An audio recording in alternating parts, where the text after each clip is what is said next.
Question number 22, two identical cells each of EMF E। हमारे पास दो सेल्स हैं, two cells each of EMF E, two cells of each of having each EMF of the battery is E, of each EMF is E। ठीक है, जिसमें दोनों batteries का EMF E है और नेग्लिजिबल रेजिस्टेंस है। दोनों बैटरीज का जो रेजिस्टेंस है वो कैसा है, नेग्लिजिबल है।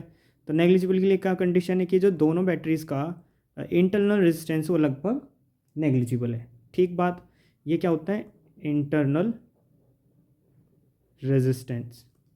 सही बात। अब देखो उसने क्या पूछा है, उसने पूछा है are connected in parallel with each other. अच्छा, ये दोनों बैटरी जो हैं, लेट्स से ये बैटरी कुछ इस तरीके से होंगी, ये होगी E1 वाली बैटरी। ठीक है, अब देखो E1 E तो कुछ है नहीं, दोनों का EMF E है और इसका रेजिस्टेंस R, इसका भी रेजिस्टेंस R, और ये नेग्लिजिबल कितना है, 0। नेग्लिजिबल कितना है, 0। दोनों को आपने किससे जोड़ रखा है, एक बैटरी से जोड़ रखा है, यानी ये पैरेलल कॉम्बिनेशन हो गया।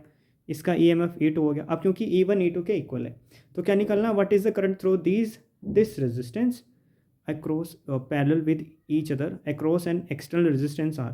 आपने इन दोनों सेटअप के साथ एक एक्सटर्नल रेजिस्टेंस भी जोड़ रखा है, कैपिटल R।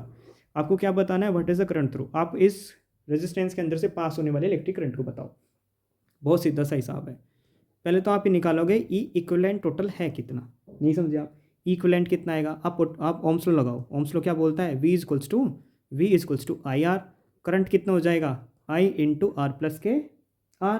अब क्योंकि आपको पता है इंटरनल रेजिस्टेंस नेग्लिजिबल है, यानी 0 है, तो ई इक्विवेलेंट कितना आएगा, इक्विवेलेंट आएगा I इंटू R के। आपको करंट चाहिए तो करंट की वैल्यू कितनी आएगी, I equals to E equivalent divided by R, ये वैल्यू आएगी। जल्दी बताओ, यही आएगी भाई। देखो हमने यहाँ पर ओम्स लॉ की जगह पोटेंशियल क्यों ले रखा है, यहाँ पर ये पोटेंशियल की जगह ई इक्विवेलेंट क्यों ले लिया, क्योंकि उसने खुद बोल दिया है क्वेश्चन के अंदर कि इन दोनों बैटरीज का EMF E है, यानी जितना इसकी वोल्टेज हो सकती थी उतना ही इस बैटरी का E है, EMF है। तो आपने वोल्टेज को किसके इक्वल ले लिया, EMF ऑफ द बैटरी के इक्वल ले लिया। नेक्स्ट क्वेश्चन चलें।